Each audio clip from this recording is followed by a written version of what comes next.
My name is Evan, and this story isn't about ghosts.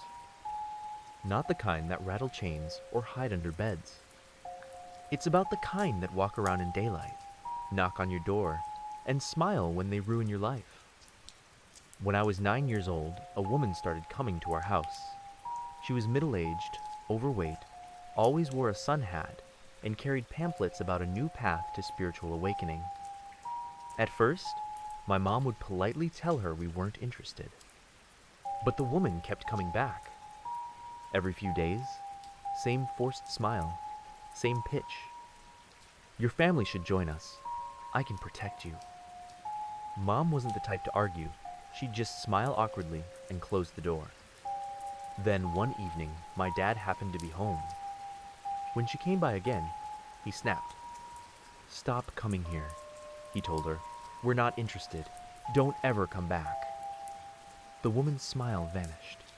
She stared at him, eyes cold and flat, and said, "You can refuse all you want, but you'll come to us eventually. It's fate." Then she turned and walked away. My dad reported the encounter to the local police. They promised to keep an eye on the neighborhood. But a week later, my mom disappeared. It happened on a Wednesday. I came home from school, and she just wasn't there. Her purse was still on the table. Her phone, too. The next day, the woman came back. I'll never forget the sound of the doorbell. My sister, my little brother, and I were the only ones home. When I opened the door, she was standing there, smiling faintly, like she'd been expecting us. "I told you," she said softly. "It's fate. If you pray with me, your mother will come back."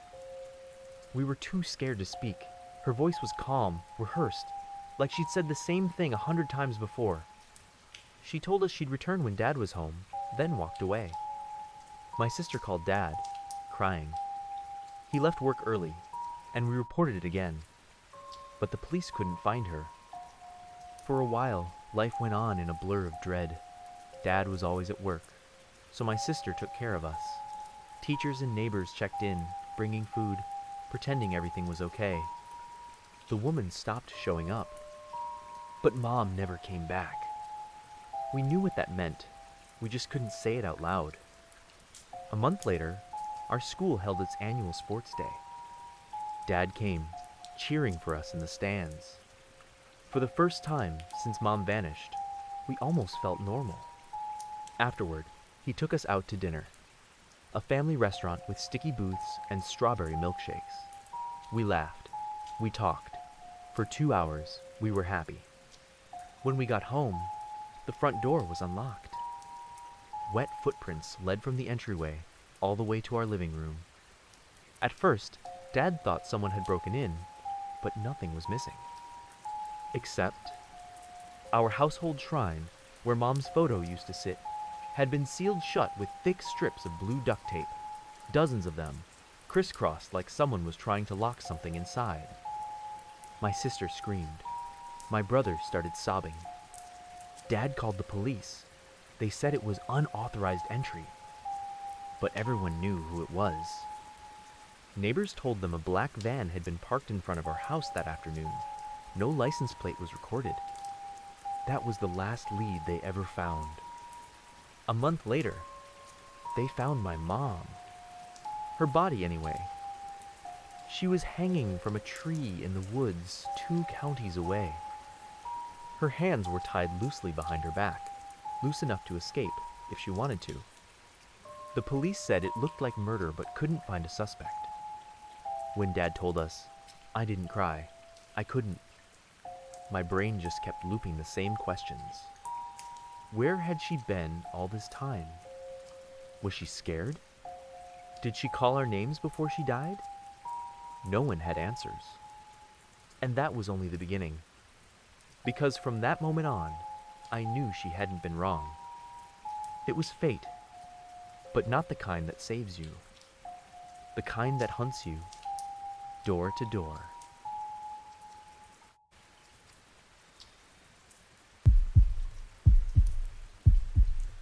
I was younger.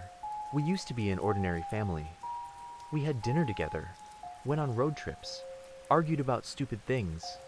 It all feels like another lifetime now, like someone else's memories. Because in my family, we didn't just die. We were taken, one by one. It started with my mom. She got sick suddenly. One day she was cooking, the next she was gone, collapsed in the kitchen. The doctors said it was cardiac arrest, but Dad said she'd been acting strange before that. Whispering to herself, saying someone had been coming to visit. After she died, the house got quiet in a way that didn't feel normal. Not the kind of quiet that comes from grief, the kind that listens back. Then it was my sister, Hannah. She was 16. One afternoon, she was walking home from school when a man grabbed her near the convenience store. He dragged her into a public restroom and attacked her. Someone eventually heard her screaming and stopped him before he could kill her. The man was arrested, but it didn't matter. The damage was done. After that, Hannah stopped laughing, stopped swimming, stopped looking people in the eye. She told me she felt like something was inside her now, something that wanted her gone. A few months later, I found her on her bedroom floor, foaming at the mouth, surrounded by pill bottles. She survived that time. The second time, she didn't. At her funeral, Dad just stared at her photo, whispering her name over and over. After Hannah's death, Dad quit his job. He said the world was broken and he didn't want to be part of it anymore. He spent his days sitting in front of the family altar with my mom and sister's pictures, staring at the flickering candles. Our neighbors were kind. They'd bring over food, check on us, but the house stayed cold. Then one night, Dad told me and my little brother, Ben, that we should try to move on. I wanted to believe him. I wanted to be the one to hold our family together. But I didn't know the curse had already picked its next target. Ben died when he was 13. He was hit by a car on his way home from school, pinned between the bumper and a wall. The police at first said it was an accident. Then they found out the driver had been paid to do it. The woman who paid him lived just a few blocks from us. She used to come by pretending to be a church missionary, asking us to join her spiritual group. Dad always told her no. When she was arrested, she smiled at the reporters and said, "Because I hated that family. They wouldn't listen to me." Turned out she'd made up her own religion. Some cult she ran alone. She'd been sneaking into people's homes, cleansing them, doing rituals. Police suspected she'd been inside ours too. Once, years ago, someone broke in, covered Mom's altar in duct tape, and marked it with strange blue symbols. I think it was her. She died in custody a month later, heart failure, the same cause as Mom. We thought maybe that would be the end. It wasn't. Dad decided we should move out. He said the house didn't belong to us anymore. I agreed. The place smelled like grief. The week before moving day, we went to a public bathhouse together. It was the first time in years I'd seen Dad smile. For a moment, I thought maybe, just maybe, we could start over. But when we came back, our house was on fire. Flames poured through the windows. Fire trucks lined the street. Dad just stood there, staring at the inferno, whispering, "It's gone. Everything's gone." Investigators said it was arson, gasoline residue. No suspect. We still moved. What else could we do? But after that, Dad started changing. He'd sit in the living room talking to people who weren't there. "Ben, stop running inside the house." Or, "Honey, we'll go to the beach next weekend." He said it so casually, like they were really there with him. Then I started seeing them too. I'd come home and find Mom cooking dinner, Ben playing video games, Hannah laughing at the TV, the smell of food, the warmth, the chatter. It was all there. For a few seconds, I'd almost forget they were dead. Then I'd blink, and they'd vanish. I kept telling myself, they're gone. This isn't real. But the more I denied it, the stronger it got. One night, Dad and I were eating dinner when I heard it. A voice from the kitchen. We're out of soy sauce. Mom's voice. Dad and I locked eyes. He'd heard it too. He smiled, really smiled, for the first time in years. Okay, he said softly. I'll go buy some, honey. Then his face twisted. He stood up, grabbed me by the throat, and squeezed so hard I thought my neck would snap. His eyes were wide, empty, terrified. And then, just as suddenly, he let go. His hands trembled. What? What did I just do? He whispered. Oh God, what did I do? He stumbled to the balcony, stepped over the railing, and jumped. That was 10 years ago. I was 17. Now I'm in my 30s, living alone in a small apartment outside Seattle. My uncle took me in for a while, helped me start over. People say I should be fine now, that time heals everything. But time doesn't heal curses. Sometimes, when I come home from work, the lights are already on. Mom's cooking dinner. Ben's arguing about the TV. Dad's sitting in his chair, smiling. They all look up at me and say, "You're home early." I try not to answer. I tell myself they're not real. But lately, I've started hearing a fourth voice. A woman's voice. Soft, sweet, familiar, whispering from the hallway. You should have listened to me. And I know, when she finally decides to take me, no one will believe I ever existed at all.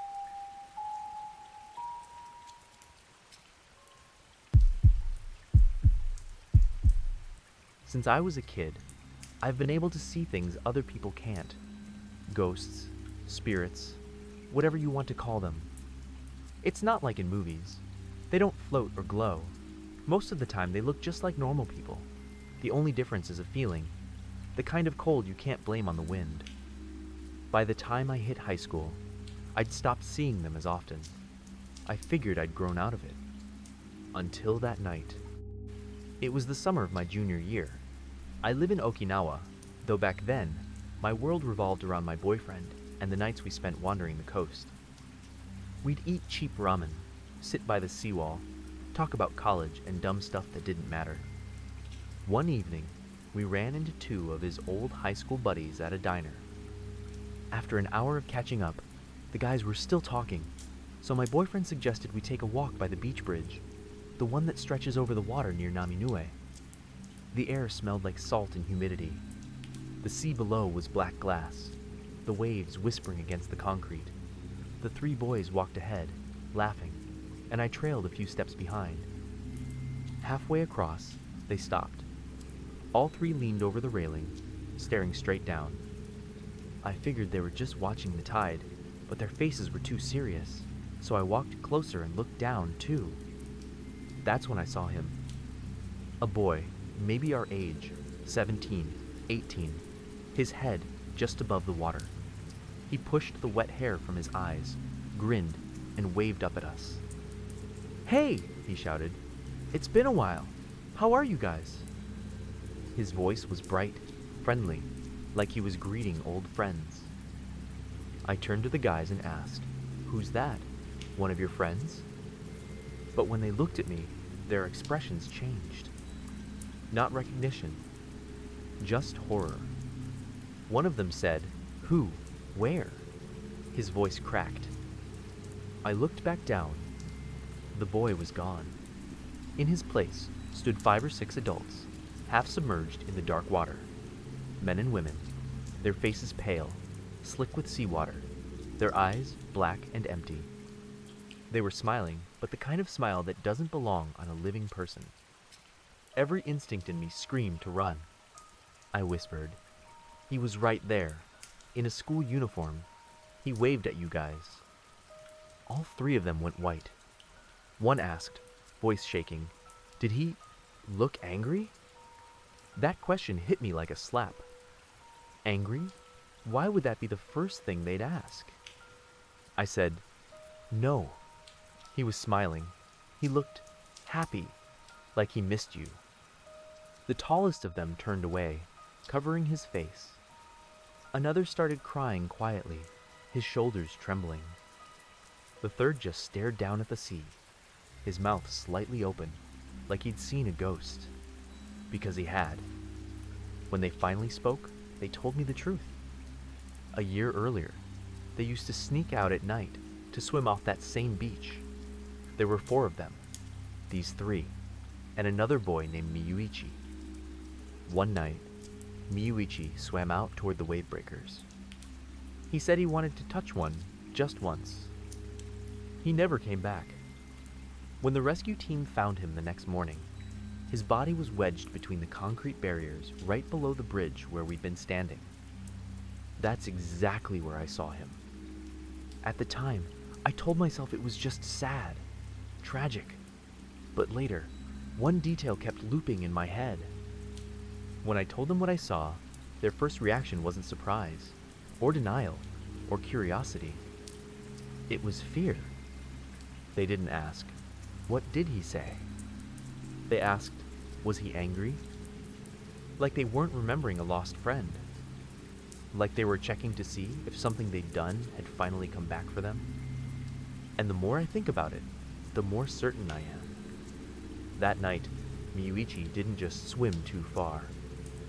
Something happened out there. Something only 3 people know. And the 4th one is still waiting in the water, smiling, just to see if they're ready to tell the truth.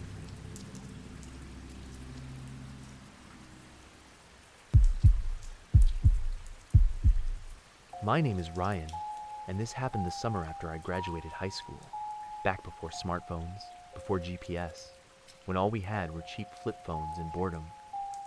Back then, our idea of nightlife was simple. Grab a motorbike, call a few friends, and just go. No plan, no destination. Just the road, the hum of the engine, and the city sleeping around us. That night, my friend Eddie, who lived across the river in Newark, called me around midnight. "Man, I'm bored as hell. Come hang out." So I said sure. Between us was the Harrison Bridge, a long, quiet stretch that crossed the Passaic River. It was early spring, cold enough that the air bit through my jacket. The bridge was dead silent, no cars, no people, just the sound of the wind rushing past my helmet. About halfway across, I saw someone ahead of me. A figure, riding a bicycle. At first, nothing about it made sense. The man had long hair, shoulder length, maybe longer, and he was wearing what looked like a thin, white shirt, or maybe a hospital gown. Definitely not the kind of thing you'd wear on a freezing night. He was standing on the pedals, straining, his whole body lurching forward as he tried to force the old bike ahead, but the speed was wrong. He wasn't really moving, just wobbling in place, like something was holding him back. The way he moved made my stomach twist. Still, I was curious. Maybe it was just some drunk guy or a homeless man trying to get somewhere. I slowed down as I got closer. As I pulled up beside him, I turned my head. That was the mistake. He wasn't an old man at all. He looked about 30, maybe younger, but his face was pale, gray, the skin tight around his cheekbones.